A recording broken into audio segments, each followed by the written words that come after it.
In the holy name of Jesus and Mother Mary, Sisters of Saint Anne of Luzon, Bangalore Province, welcome you to the presentation on the Assumption of Immaculate Mother of God, Part 1, Origin of the Belief and Celebration of the Feast.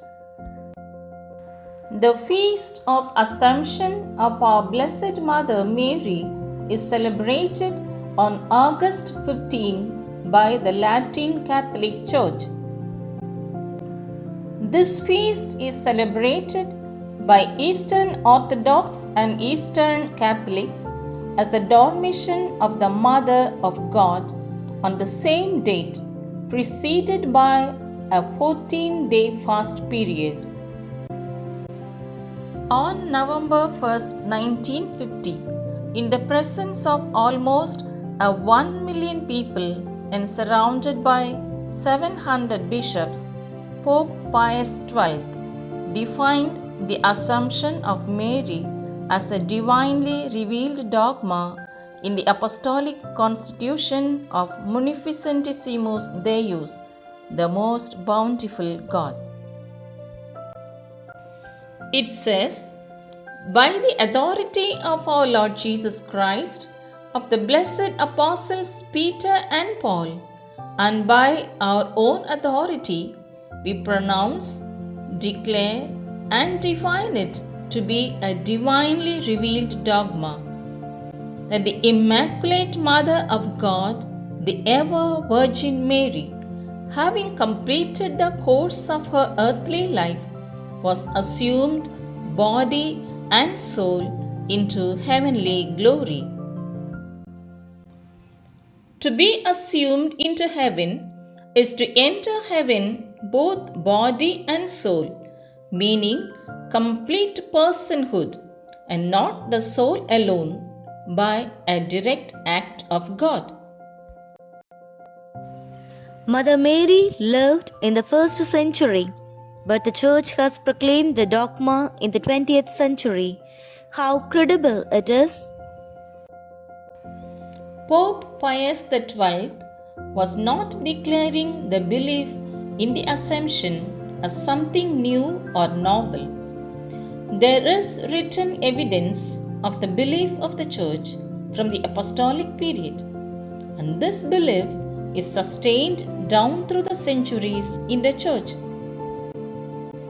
Saint Dionysius, a convert by Saint Paul during his sermon in Areopagus, who became the first bishop of Athens, wrote about Mother Mary's falling asleep in the 1st century. The account of the bodily ascent of the Most Holy Virgin Mary to heaven is found in the works of Melliton, Bishop of Sardis, in the 2nd century.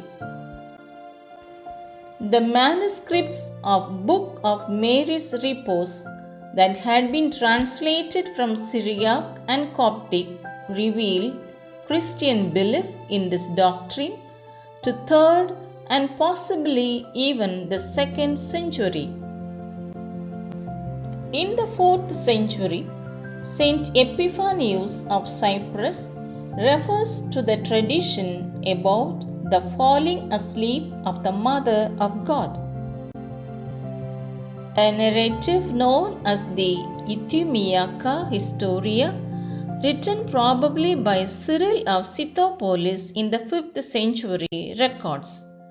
At the Council of Chalcedon in 451 AD, when bishops from throughout the Mediterranean world gathered in Constantinople, Byzantine Emperor Marcian and Empress Pulcheria requested Juvenal, the bishop patriarch of Jerusalem, to bring the relics of Mary to Constantinople to be enshrined in the capital. The patriarch explained to the emperor that there were no relics of Mary in Jerusalem, that Mary had died in the presence of the apostles. But her tomb, when opened upon the request of St. Thomas who arrived late, was found empty. And so the apostles concluded that the body was taken up into heaven. Preserving and venerating the relics of all the apostles and other New Testament saints emerged very early in Christian history. Yet, among all the relics, there is not to be found a single one said to be a relic of Mary's actual body. Only the grave wrappings of the Mother of God from her tomb was preserved in the church of Gethsemane. To the authenticity of the tradition about the assumption of the Mother of God to heaven, Juvenal, the bishop, sent to the Empress Pulcheria the grave wrappings of the Mother of God from her tomb in 452 AD. It is kept in the Church of Our Lady at Blackerne in Constantinople, today's Istanbul in Turkey. In Munificentissimus Deus Para 15, Pope Pius XII says that innumerable temples have been dedicated to the Virgin Mary assumed into heaven. Cities, dioceses, and individual regions have been placed under the special patronage and guardianship of the Virgin Mother of God assumed into heaven. Religious institutes, with the approval of the Church, have been founded and have taken their name from this privilege. All these clearly attest this faith. In 1569, Pope Saint Pius V officially approved the Rosary with the sets of 5 joyful, 5 sorrowful, and 5 glorious mysteries. The 4th glorious mystery deals with the Blessed Virgin's Assumption into heaven. From the middle of the 5th century, a feast called Commemoration of the Mother of God was celebrated on August 15th in a shrine located near Jerusalem. Some historians speculate that the celebration was already widespread before the Council of Ephesus in 431. Around 600 AD, the Byzantine Emperor Maurice established the Feast of the Dormition, the falling asleep of the Blessed Virgin Mary, on August 15th for the Eastern Church. In the beginning of the 8th century, Pope Sergius I introduced the feast into Rome. In 847, Pope Leo IV then confirmed the feast as official and extended the observance of the Assumption for an octave, ending on 23rd August. At the end of the 8th century, Pope Hadrian gave it the name Assumption of Saint Mary.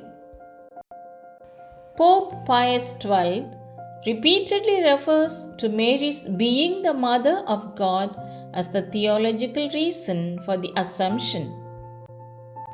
Mary is the earthly mother of our Lord Jesus Christ, who was, who is, and ever shall be God in the flesh. Matthew 16:27 says, "He will repay every man for what he has done." In Matthew 10:42, Jesus says, "And whoever gives to one of these little ones even a cup of cold water, because he is a disciple, truly I say to you, he shall not lose his reward." If so, how much more Jesus would reward the mother who bore him in her womb, gave birth to him, and nourished him with her milk? Mother Mary fed him, cared for him, embraced him, and kissed him with due reverence to God, her Son. Mother Mary underwent a lot of hardships and protected him from Herod's evil plan of killing her son Jesus, the Messiah. Mother Mary loved him with her whole heart and mind and waited upon him always with loving care.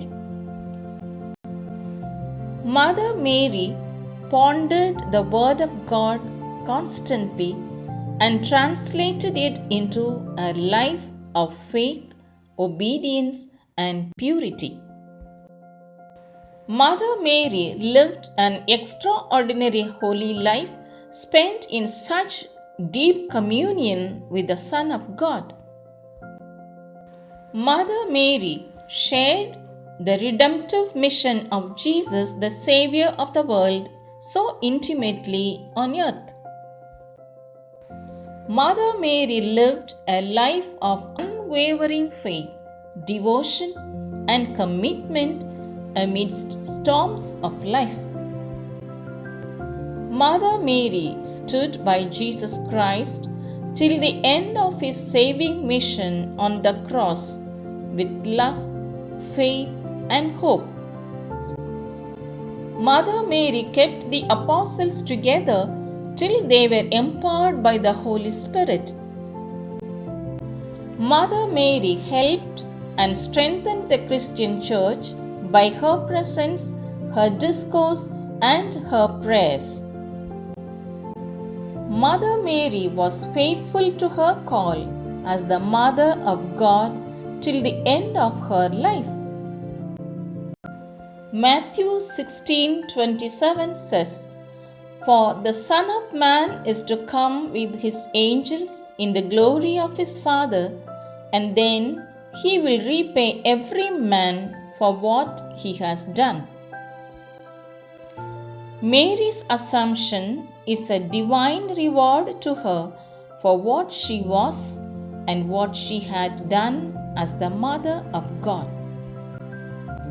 It is impossible to think that the body of Immaculate Mary, the privileged and obedient daughter of the Heavenly Father, would undergo corruption. It is impossible to think that the body of Immaculate Mary, the Mother of the Son of God, the second person of the Holy Trinity, with whom she was intimately united, would undergo corruption. It is impossible to think that the body of Immaculate Mary, the spouse of the Holy Spirit, would undergo corruption. Our Savior Jesus Christ is the Son of God and Son of Mother Mary. As the Son of God, he loved and honored his eternal Father on this earth by doing his will. No one on earth has never ever intimately, deeply, fully, and perfectly loved and served Jesus Christ, the Son of God, as Mother Mary had done. So, as the son of such a wonderful mother, as the Son God, who has all authority in heaven and on earth, Jesus has rewarded and honored his earthly Immaculate Mother Mary with her Assumption.